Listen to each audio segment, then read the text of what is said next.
subscribe, and share to Voices of Linden TV. Good morning. This is Dr. Yonnette coming to you with another baby talk. Only thing, our baby talk today is our read time with baby, and I finally get to read this book, If You Decide to Go to the Moon. It is written by Faith McNulty and illustrated by Stephen Kellogg. Now, this was one of my son's favorite books. And if you would imagine, this book is for older kids, I'd say about 3 to 5 year olds. And at some point in his little development, he was so enthralled with space. He was going to the moon. He was going to be an astrophysicist. He loved Neil deGrasse Tyson and Michio Kaku, and he just loved these kinds of books. So listen up and see if you like it too. If you decide to go to the moon.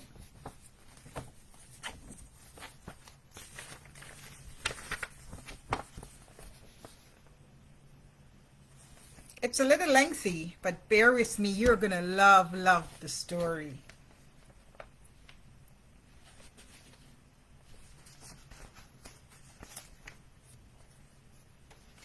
If you decide to go to the moon in your own rocket ship, read this book before you start.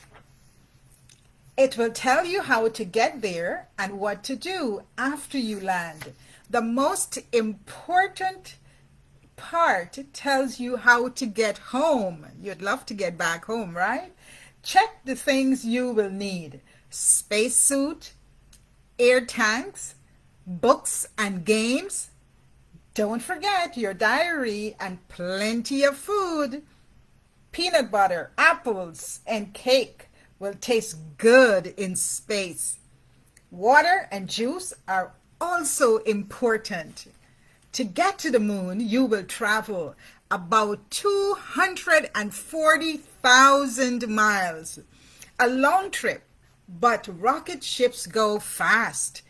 If you average 3,750 miles per hour, you will get there in 2.5 days. What's a half? New concepts for our little ones. Get aboard. Close the hatch. Light the burners. Let's go. 10, 9, 8, 7, 6, 5, 4, 3, 2, 1. Blast off. You shoot up into the sky. As your ship rises through the clouds, your body is pressed against the seat. At first, you feel very, very heavy. Don't worry, this feeling will go away. Ooh, beautiful. Isn't it? Lots of beautiful colors. For a few seconds, you fly through the mixture of clouds and air and dust that hugs over the sky. It is not very thick, only about 15 miles. You will shoot right through into space. Wow, look at that. Space is dark and empty. There is no air in space, no clouds, no rain, only a few specks of dust, some rocks called meteors, and some chunks of ice called comets. Both meteors and comets are pieces of stars that exploded long ago and have been flying around in space ever since. If one hits you, it would be very bad. But space is so big and you are so small that a collision is unlikely. In the blackness of space, the stars shine like a million fireflies. We know fireflies. The sun blazes with fiery light, and the moon, the mysterious moon, glows like a pearl in the black, black sky. Of course, you know that the moon has no light of its own. It glows in the light of the sun. Up there in space, you feel very alone. Don't look back at Earth. It would make you even lonelier. This is the time to play some cheerful music, eat a peanut butter sandwich, keep your eyes fixed on the shining moon, and settle down for a long ride. Wow, beautiful. I would love to go to the moon. Relax, take off your seatbelt, and be prepared for a surprise, because you are weightless in space. You'll feel amazingly light. You will float like a feather inside the cabin and bounce off the cabin walls, but you'll bounce very lightly and find it a lot of fun. I love fun, don't you? When you are thirsty, don't try to pour orange juice into a glass. With everything weightless, it will collect into floating liquid balls and become an orange juice blob.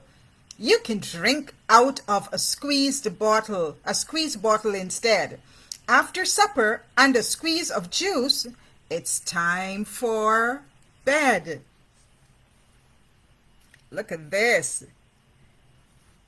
Tie yourself to your bunk so you won't float away, and settle down for a good night's sleep. Of course, there's no night in space. You will have to pretend. Try to have sweet dreams. Wow, look at these colors. Orange and black and white, all kinds of colors. When you wake, you will be much closer to the moon. It will be big and round and very bright, with dark patches that look like lakes or seas. They were made billions of years ago when the moon was very hot enough to melt stone. Look at the moon. It's big and round. Now and then, melted stones spotted up through the crust and spread out of the surface like spilled soup. When it cooled, it hardened into stone called lava. From Earth, these smooth, dark places look like oceans. More colorful pictures. Look at that. Playing cards will help to pass the time, but if you drop them, they will drift. Drift around the cabin like butterflies. Floating around to catch them feels like swimming in a dream.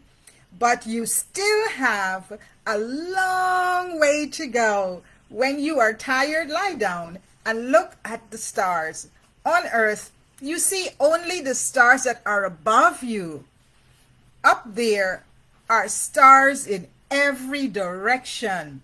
You might write in your diary, I wonder how far space goes and when it ends.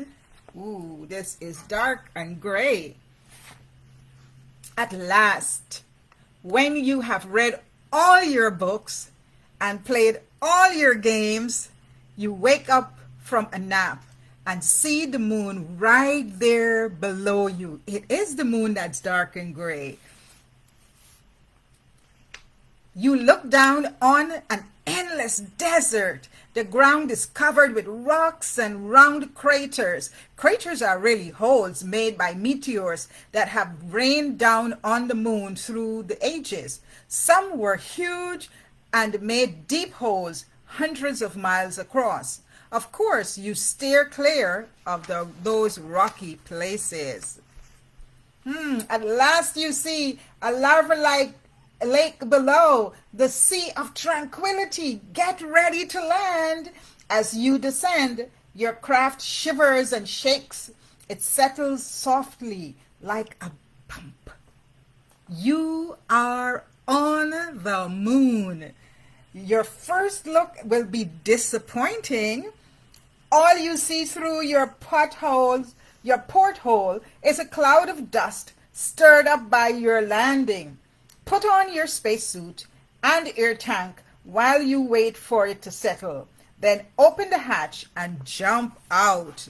Look at you jumping right out of the spaceship.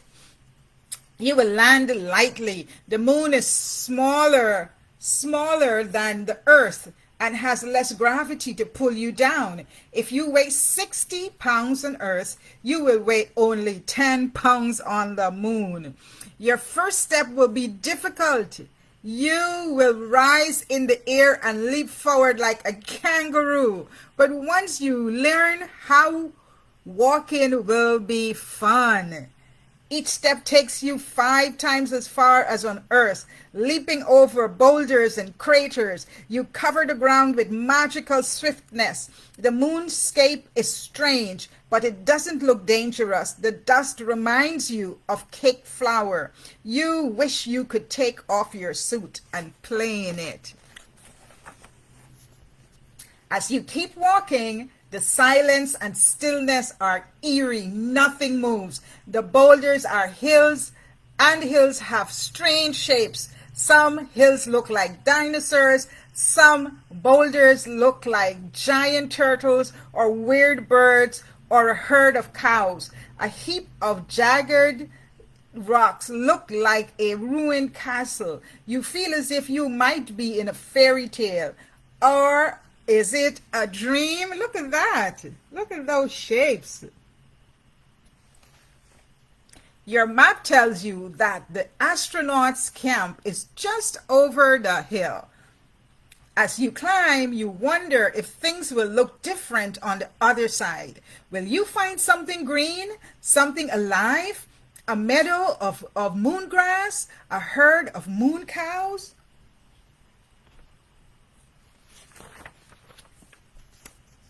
To find the astronauts' camp, climb to the top of a boulder and use your binoculars to scan the distance. Look for a patch of color, the red, white, and blue of the flag that the astronaut left behind. It will stand out against the gray dust. As you get closer to the camp, you will see everything the astronauts left behind. Stewed amidst the lunar dust, tools and equipment are scattered about. Their boot prints look fresh, as though they were made a month ago. There is no wind or rain to wear them away. The astronauts left a message for anyone who visits the moon. You find it written on a plaque. Here, men from the planet Earth first set foot on the moon, July 1969. Wow. But the flag they planted isn't flying. Why is the flag not flying? Remember what we said, there's no wind. The flagpole was blown over from the blast when the astronauts took off, and the flag is lying in the dust. You pick it up and push it deep into the sand. The flag is stiffened with wires so that it looks as though it is flying, even though there is no wind. It is a brave and wonderful sight and reminds you of the courage of the astronauts who brought it there. If astronauts ever return, they will find the flag lying once again and your footprints in the dust. By now, your tank of air must be half empty. It's time to return to your ship. Your trail of footprints will lead you back. You retrace your steps in leaps and bounds. When you see your steps, when you see your spaceship waiting, you are suddenly terribly homesick. You can't wait to get back to Earth. Take a last look at the moonscape, get aboard, close the hatch, and pray that the computers will work. Look at that, you're back in. You push buttons, lights flicker, machinery whirl, rockets fire, your ship lifts off. Your heart lifts too, but you have thousands of miles to travel. You'll just have to be patient. Yes, patient. Whenever you feel discouraged, look through your porthole. You will see a beautiful sight. Earth surrounded by stars, shining like a blue and white ball on a Christmas tree. The nearer you get to Earth, the more wonderful Earth will seem. Finally, you see close enough to see the continents and the oceans. You can see clouds and rain and wind moving across them, connecting everything to Earth. Our beautiful Earth. Let's open up. Wow, look at that. You can see Earth's marvelous variety. Okay, hold on one second. You can see Earth's marvelous variety, green forest and grassy plains, mountains and lakes and deserts that are home to animals, plants, and people too. Why is Earth so different from the moon? Earth has air and water on which all life depends. Without them, Earth would be lifeless as the moon. Air and water are Earth's special blessings. We must guard them well. Now this book is like 17 years old. So I am making sure I guard it well too. Your trip is almost over. Your ship has reached the atmosphere. You drop down through clouds and land on the grass right here. You jump out thankful, a miraculous journey and a safe return. Wow, you're back on Earth. As you bend down to kiss the ground, you promise you will always do your best to protect all life on our beautiful Earth. The end.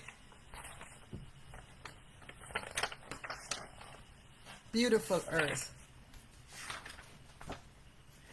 Now, did you like this book? I love this book. If you decide to go to the moon. Thank you for joining me. Remember, keep reading to your baby so that he or she can develop language and become literate individual in society. Reading is very, very important to success. This is Dr. Yonnette. Thank you for joining me. Remember, take care of baby and take care of you.